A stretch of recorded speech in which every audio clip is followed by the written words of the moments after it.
Perkenalkan, nama saya Martia Seftier dari jurusan Analis Kesehatan, Prodi D3 Teknologi Laboratorium Medis kelas 1B.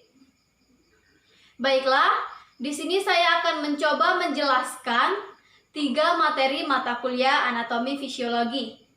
Yang pertama yaitu sistem pencernaan, yang kedua yaitu sistem kardiovaskular, dan yang ketiga sistem panca indera. Langsung saja ke sistem yang pertama, yaitu sistem pencernaan. Sistem pencernaan merupakan serangkaian jaringan yang memiliki fungsi untuk mencerna makanan yang dicerna baik melalui proses secara mekanik maupun proses secara kimiawi. Adapun bagian-bagian yang terdapat pada sistem pencernaan, yang pertama yaitu mulut. Mulut merupakan proses awal sistem pencernaan. Mulut tempat terjadinya pencernaan secara mekanik dan kimiawi yang berfungsi untuk mengunyah makanan. Mulut juga memiliki organ-organ pelengkap seperti lidah, gigi, dan kelenjar ludah. Bagian yang kedua yaitu kerongkongan atau esofagus. Esofagus merupakan saluran yang menghubungkan mulut dengan lambung. Esofagus merupakan jalan bagi makanan yang telah dikunyah oleh mulut. Yang ketiga yaitu lambung atau ventriculus.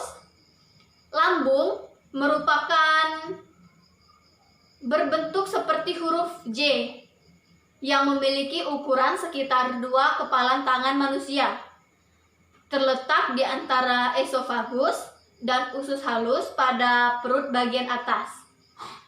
Nah, lambung itu sendiri mempunyai beberapa fungsi. Yang pertama yaitu untuk menyimpan makanan dan cairan yang tertelan. Yang kedua, untuk mencampur makanan dan cairan yang diproduksinya. Dan yang ketiga, untuk perlahan mengosongkan isinya ke dalam usus kecil. Bagian selanjutnya yaitu usus halus. Usus halus memiliki ukuran lebar sekitar 2,5 cm dan panjang sekitar 10 meter. Usus halus terbagi menjadi 3. Yang pertama duodenum, yang kedua jejunum, dan yang ketiga ileum. Pada usus halus terdapat beberapa proses. Yang pertama, proses penguraian makanan menjadi lebih kecil. Yang kedua, kelenjar pada dinding usus mengeluarkan enzim. Dan yang ketiga, pankreas mengeluarkan enzim ke dalam usus kecil, sehingga dapat membantu memecahkan karbohidrat, lemak, dan protein. Yang selanjutnya yaitu usus besar. Nah, usus besar menyerupai huruf U. Saluran ini dimulai dari sisi kanan bawah tubuh dan berakhir di sisi kiri bawah. Usus besar berukuran panjang sekitar 5-6 meter, terbagi menjadi 3, yaitu sekum, kolon, dan rektum. Usus besar memiliki fungsi untuk membuang air dan mineral elektrolit dari ampas makanan yang tidak tercerna. Yang selanjutnya atau yang terakhir yaitu anus. Anus merupakan jalan pembuangan sisa makanan yang tidak terpakai oleh tubuh dan gas-gas yang berbau, yang sering kita sebut dengan tinja. Nah, untuk cara kerja sistem pencernaan, yang pertama yaitu makanan dikunyah oleh mulut yang dibantu oleh gigi dan lidah. Kemudian masuk ke kerongkongan atau esofagus, lalu didorongkan ke lambung. Di lambung, makanan dicerna dengan bantuan enzim pepsin. Nah, makanan setelah itu diserap oleh usus halus. Dengan kemudian, sisa makanan disalurkan ke dalam usus besar dan mengalami pembusukan. Dan yang terakhir, sisa makanan akan dikeluarkan oleh anus dalam bentuk tinja. Sistem yang kedua yaitu kardiovaskuler. Pada sistem kardiovaskuler terbagi menjadi dua, yaitu jantung dan sirkulasi darah. Sistem kardiovaskuler berfungsi untuk mengangkut oksigen, nutrisi, hormon, dan produk limbah seluler ke seluruh tubuh. Nah, yang pertama yaitu jantung. Jantung merupakan organ pemompa otot yang terletak di medial paru-paru yang memiliki fungsi sebagai pompa ganda agar terjadi aliran dalam pembuluh darah yang disebabkan adanya pergantian kontraksi dan relaksasi. Jantung terbagi menjadi 4 ruang. Yang pertama yaitu atrium kanan. Atrium kanan merupakan penampung darah yang rendah akan O2 dari seluruh tubuh. Darah mengalir melalui vena cava superior, vena cava inferior, serta sinus coronarius yang berasal dari jantung sendiri, lalu dipompa ke ventrikel kanan. Yang kedua yaitu ventrikel kanan. Ventrikel kanan menerima darah dari atrium kanan, lalu dipompanya ke paru-paru melalui pulmonalis. Yang ketiga yaitu atrium kiri. Atrium kiri menerima darah yang kaya akan O2 melalui vena pulmonalis, kemudian mengalir ke ventrikel kiri, lalu ke seluruh tubuh melalui aorta. Yang terakhir yaitu ventrikel kiri. Ventrikel kiri menerima darah dari atrium kiri, lalu dipompa ke seluruh tubuh. Nah, yang kedua yaitu sirkulasi darah. Sirkulasi darah terbagi menjadi dua, yaitu peredaran darah besar atau sistematik dan peredaran darah kecil atau pulmonal. Adapun bagian-bagian yang terdapat di dalamnya, yang pertama yaitu arteri. Arteri merupakan transportasi darah dengan tekanan yang tinggi ke seluruh tubuh. Arteri memiliki sifat yang lentur, sehingga dapat membantu mempertahankan tekanan darah di antara denyut nadi. Yang kedua yaitu arteriola. Arteriola merupakan cabang paling ujung dari sistem arteri sebagai katup pengontrol untuk mengatur pengaliran darah ke kapiler. Yang ketiga yaitu kapiler. Kapiler merupakan pembuluh darah yang halus dan berdinding sangat tipis. Kapiler sebagai jembatan antara arteri dan vena. Yang keempat yaitu venula. Venula dari kapiler mengalir ke vedula, lalu bergabung dengan venul-venul, lalu ke vena yang akan membawa darah kembali ke jantung. Yang kelima yaitu vena. Vena merupakan dinding tipis berdiameter lebih besar daripada arteri sehingga dapat mengangkut darah dalam volume yang sama tetapi dengan kecepatan yang lebih rendah dan tidak terlalu di bawah tekanan. Untuk cara kerja dari sistem kardiovaskuler yaitu saat jantung berdetak maka terjadi aliran darah yang masuk dan keluar dari jantung melalui pembuluh darah. Nah, itu dikenal sebagai sistem sirkulasi jantung. Darah akan dibawa menuju paru-paru melalui arteri pulmonalis. Kemudian, darah yang kaya oksigen akan dipompa ke seluruh tubuh melalui pembuluh darah aorta. Fungsi dari sistem kardiovaskuler ini, yang pertama, transportasi, yaitu untuk mengangkut darah ke hampir semua jaringan tubuh.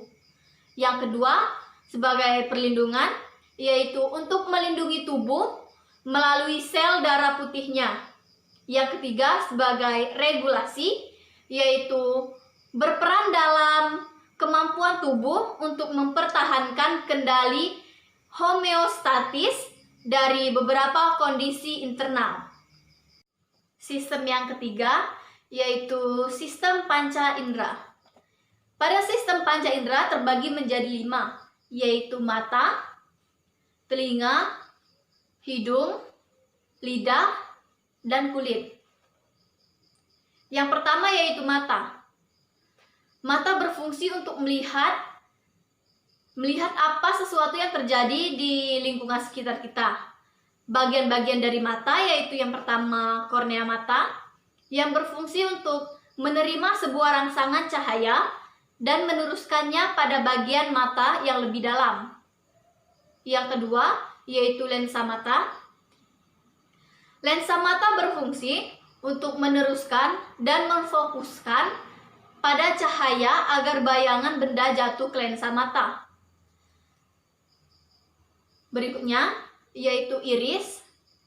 Iris dapat mengatur banyak sedikitnya cahaya yang masuk ke mata. Selanjutnya yaitu pupil. Pupil merupakan saluran masuknya sebuah cahaya. Selanjutnya ada retina. Retina dapat membentuk sebuah bayangan benda yang dapat dikirim oleh saraf ke otak. Selanjutnya yaitu otot mata. Otot mata dapat mengatur suatu gerakan bola mata. Dan yang terakhir, saraf mata. Saraf mata berfungsi untuk meneruskan sebuah rangsangan cahaya dari retina ke otak. Cara kerja mata yaitu dari cahaya menuju ke aqueous humor, lalu menuju ke pupil, kemudian ke lensa, dan menuju ke vitreous humor, lalu disalurkan ke retina, yang kemudian saraf optik yang disalurkan ke otak. Yang kedua yaitu telinga.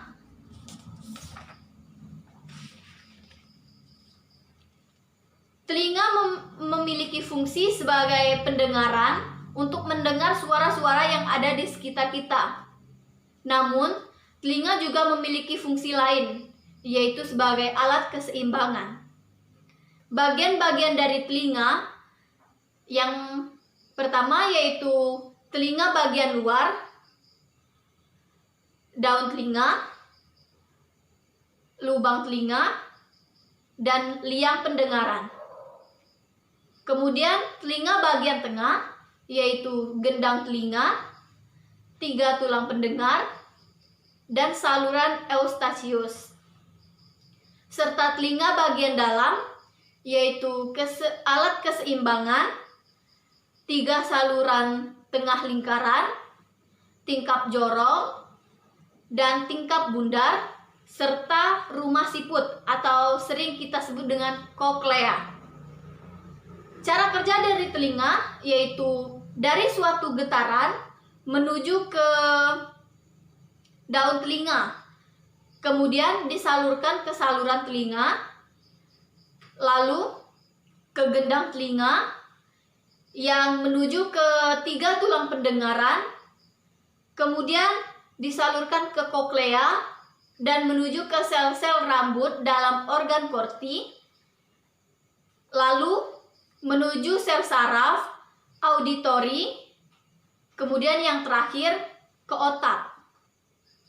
Nah, yang ketiga merupakan hidung.